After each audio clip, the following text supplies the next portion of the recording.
Yes, I'm at Bristol Temple Meads speaking to Dan Paynes from the Rail Delivery Group. Dan, strike action here today. We're seeing pickets outside. In the Times today, it said that people are going to be deserting the railways forever, for a generation. Is that how you see it? Well, I think whenever there's some big change and there's some big crisis, people will say lots of things. But in reality, actually, the railway industry gets back up and running. It's very resilient, much sooner than people think.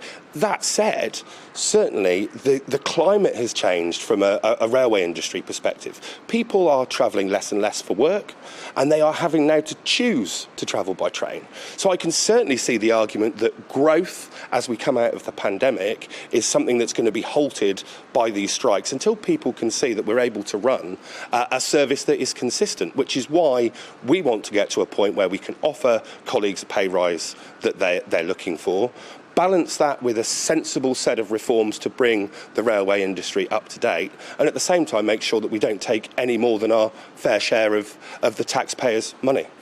Mick Lynch has said today that he's winning the argument and he's winning the public support still. Is that how you see it?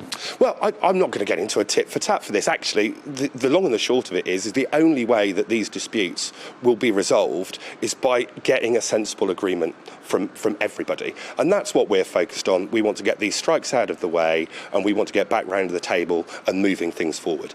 There's talk of it going on till May. Do you think it'll go on that far?